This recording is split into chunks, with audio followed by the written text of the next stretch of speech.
بسم اللہ الرحمن الرحیم۔ عزیز طلباء، السلام علیکم ورحمۃ اللہ وبرکاتہ۔ عزیز طلباء، امید ہے آپ سب بخیریت و عافیت ہوں گے، اللہ سب کو خیریت سے رکھے۔ آج ہمارا لیکچر نمبر 18 ہے، جماعت نہم مضمون اردو، اور امتحان جو سبق نمبر 9 ہے اردو کا، اس کی ہم نے بلند خوانی کرنی ہے۔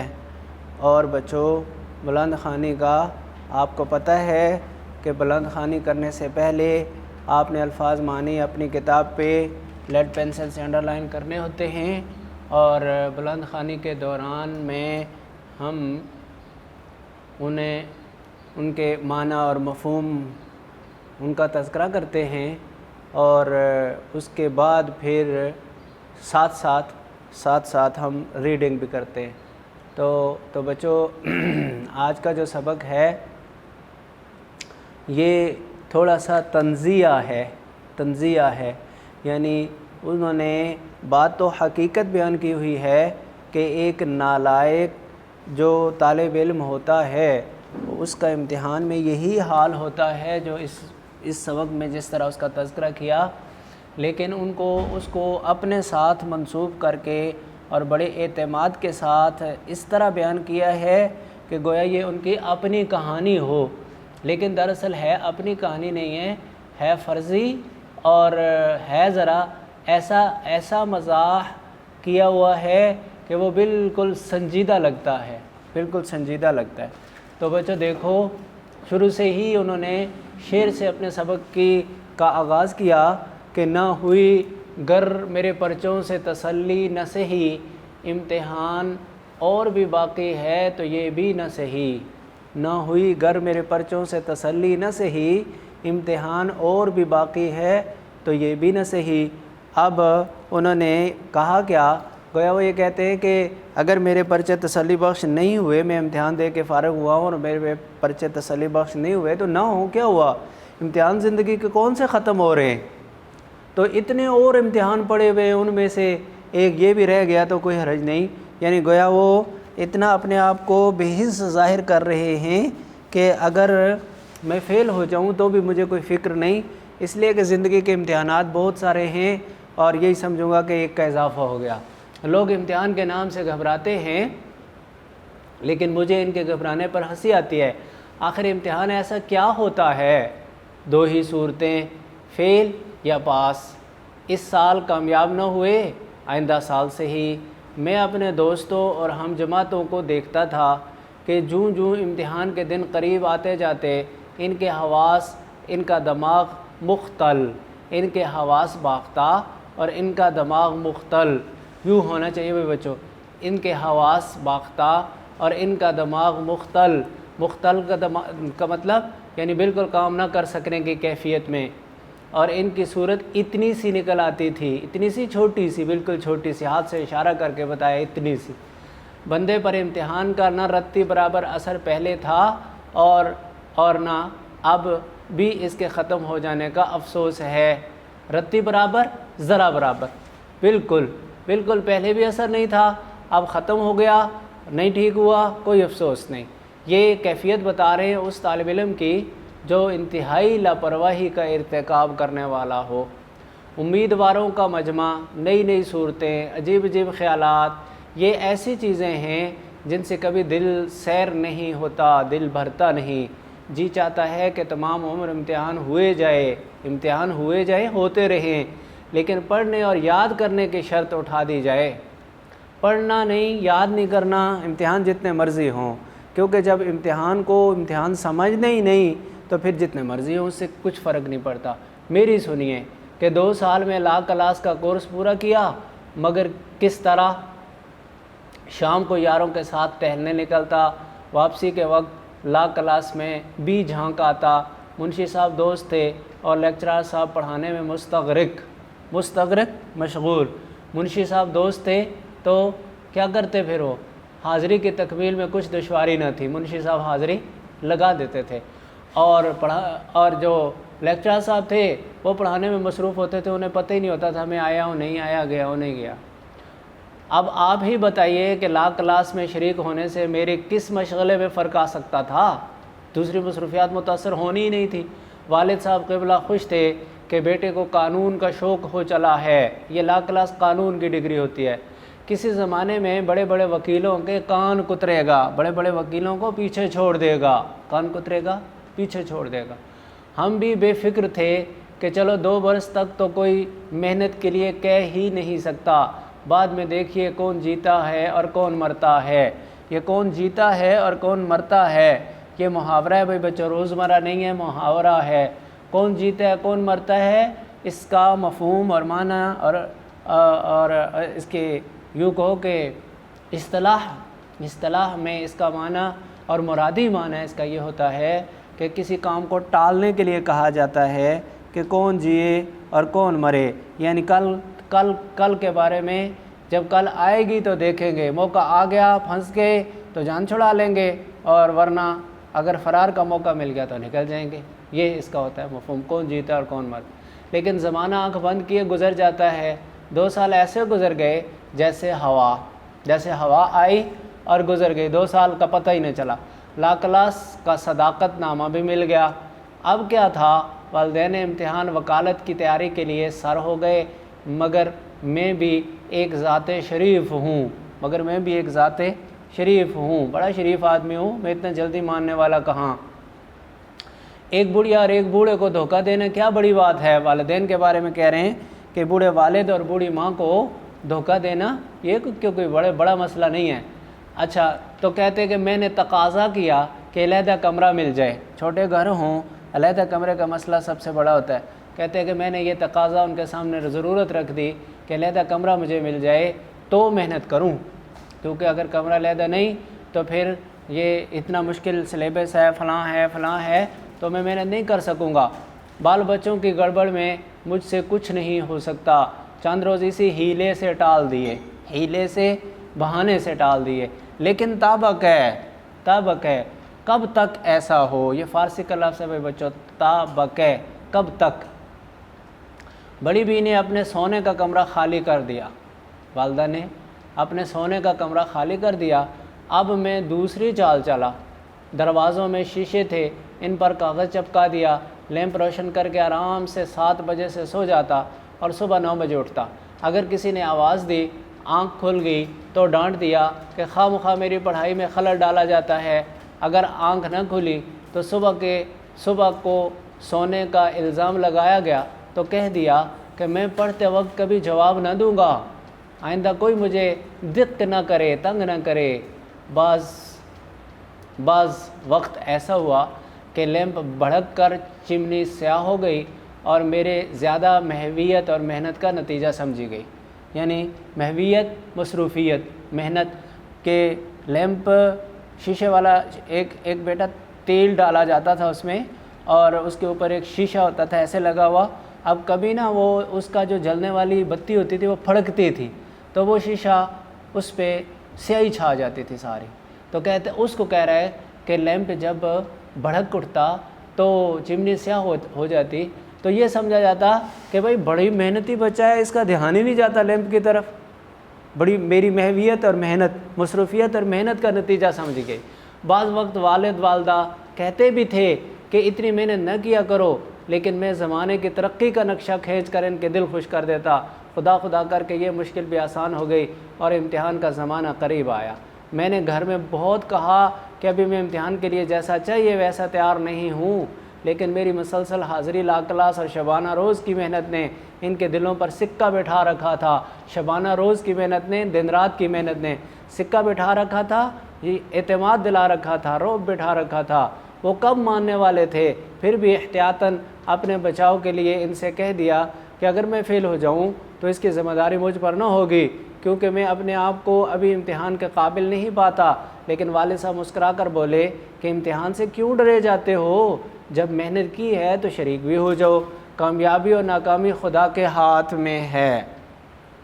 مرد باید کہ ہراساں نہ شود، فارسی کے شعر کا ایک مصرع ہے بچوں، مرد باید کہ ہراساں نہ شود، مرد وہ ہوتا ہے جو ڈرتا نہیں۔ مرد وہ ہوتا ہے کہ ہراساں مطلب ہوتا ہے ڈرنا، ہراساں نہ شود کہ وہ ڈرتا نہیں ہے، میں نے بھی تقدیر اور تدبیر پر ایک چھوٹا سا لیکچر دے کر ثابت کر دیا کہ تدبیر کوئی چیز نہیں، تقدیر اور تدبیر، تقدیر مقدر کو کہتے ہیں اور تدبیر کہتے ہیں اس کے لیے اسباب مہیا کرنا۔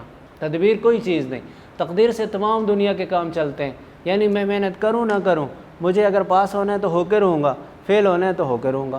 یہ اس کے خلاصہ ہے اس کی اس بات کا۔ قصہ مختصر، درخواست شرکت دی گئی، منظور ہو گئی۔ ایک دن یعنی امتحان میں شرکت کے لیے درخواست، دن آیا کہ ہم ہال ٹکٹ لیے ہوئے مقام امتحان پر پہنچ ہی گئے، ہال ٹکٹ لیے ہوئے، رول نمبر سلپ گو یاد نہیں کیا تھا لیکن دو وجہ سے کامیابی کی امید تھی۔ اول تو امداد غیبی اور دوسری پرچوں کی الٹ پھیر۔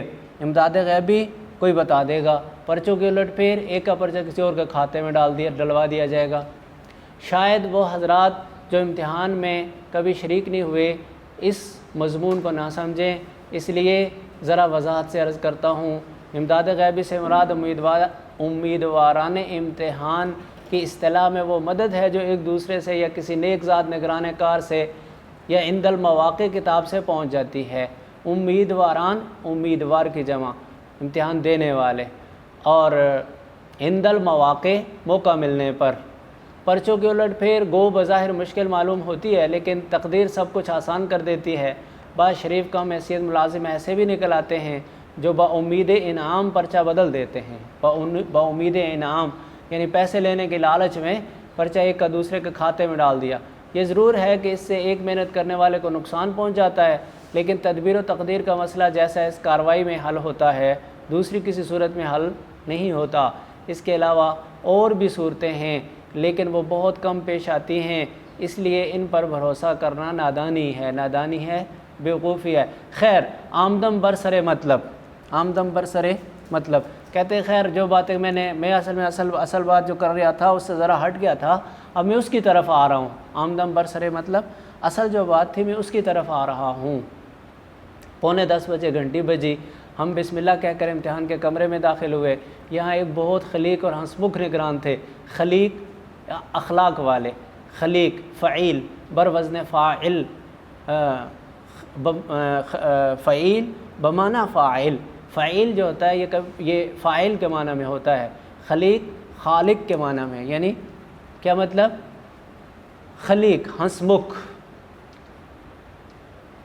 خلیق اور ہنسمکھ ساتھ کہہ بھی دیا، تو اچھے اخلاق والے اور ہنستے ہوئے چہرے والے نگران تھے۔ مجھے جگہ نہیں ملتی تھی، میں نے ان سے کہا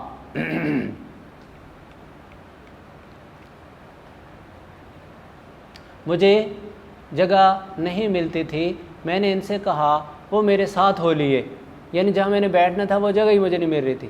جگہ بتائی اور بڑی دیر تک ہنس کر باتیں کرتے رہے۔ میں سمجھا چلو بیڑا پار ہے، اللہ دے اور بندہ لے۔ بیڑا پار یعنی نہایت اچھے نگران مل گئے ہیں، ان سے جو پوچھیں گے یہ بتا دیں گے۔ اللہ دے اور بندہ لے، یہ بھی محاورہ ہے، یعنی اللہ کی طرف سے اب عنایت ہونے والی ہے، اللہ دے اور بندہ لے۔ ٹھیک 10 بجے پرچہ تقسیم ہوا، میں نے پرچہ لیا، سرسری نظر ڈالی، میز پر رکھ دیا، لیکن یہ ضرور کہوں گا کہ پرچہ پڑھنے کے بعد جیسا میرے چہرے پر اطمینان تھا شاید ہی کسی اور کے چہرے پر ہوگا۔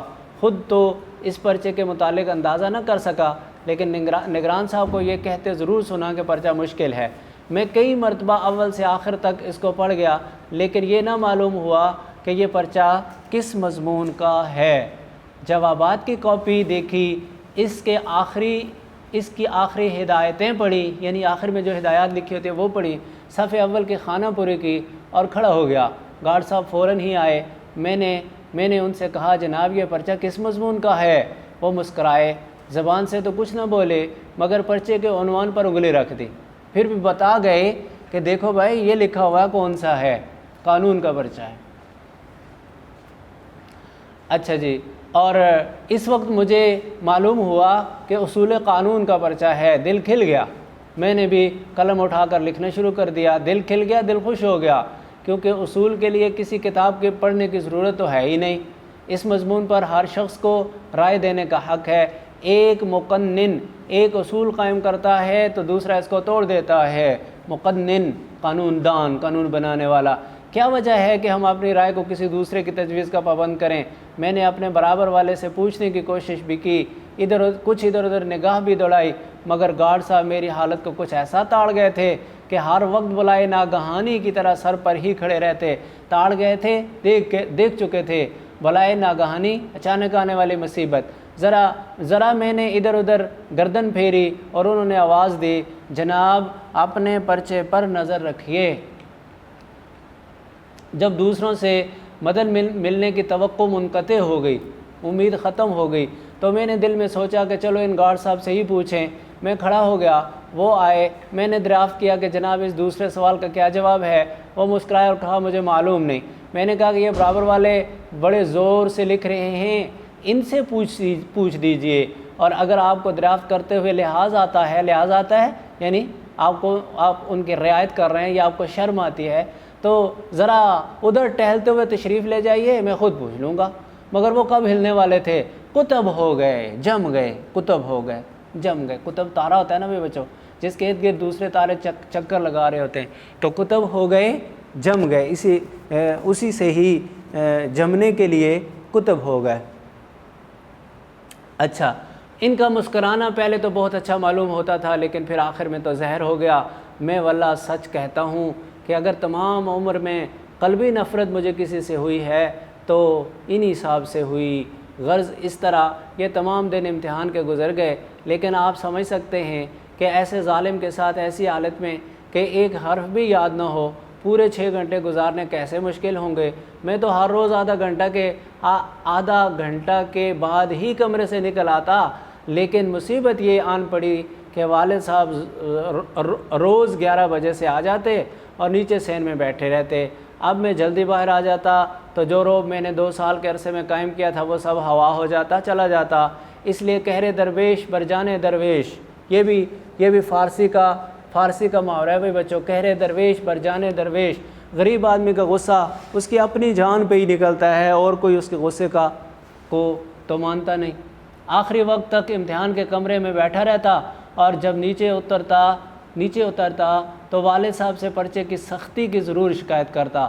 وہ بھی میری تشفی کے لیے ممتحن کو بہت کچھ برا بھلا کہہ لیتے، تشفی کے لیے، میری تسلی کے لیے کہ چلو بچہ ایسا نہ ہو کہ بددل ہو کے کام ہی نہ کرے، برا بھلا کہتے۔ لیکن ان کو یہ خیال ہو گیا تھا کہ کچھ ہی کیوں نہ ہو میرا بیٹا ضرور کامیاب ہوگا۔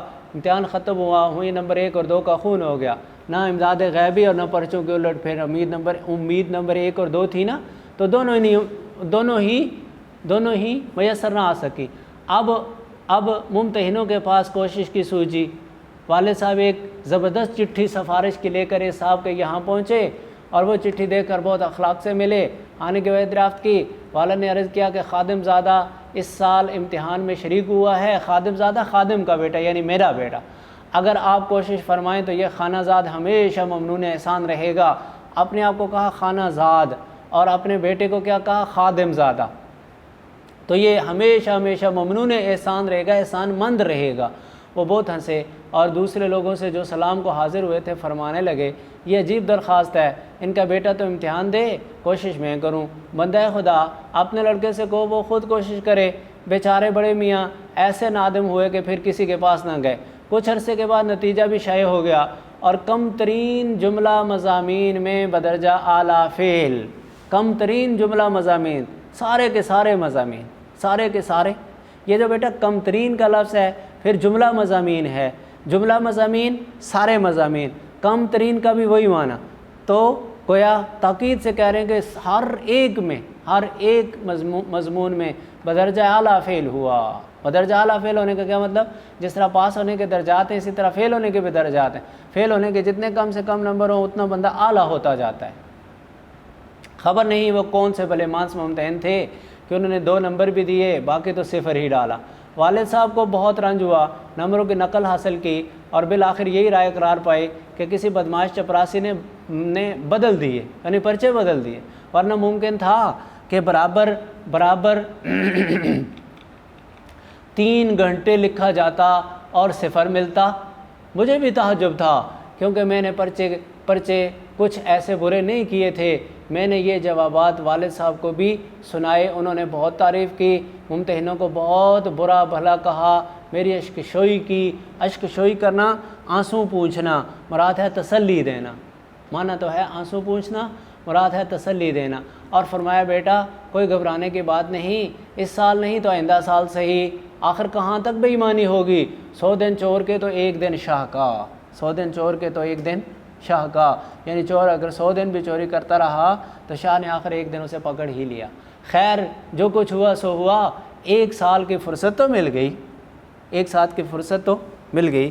تو بچوں یہ مضامین فرحت سے لیا ہوا یہ آپ کا سبق ہے، اور مختصر سبق ہے، اس میں آپ نے 2 کام کرنے ہیں۔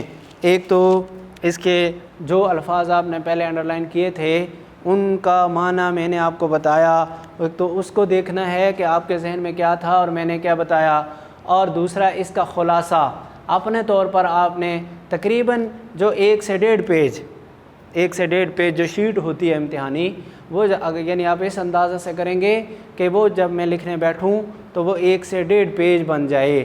اس طرح سے آپ نے اس کا خلاصہ بھی تیار کرنا ہے، اور انشاءاللہ اگلی نشست میں جب ہم ملیں گے تو پھر میں آپ کو اس کا خلاصہ بھی سناؤں گا، تو آپ کو اس بات کا اندازہ ہو جائے گا کہ ہم نے جو خلاصہ تیار کیا تھا اس میں کیا کمی یا کیا بیشی کرنی ہے۔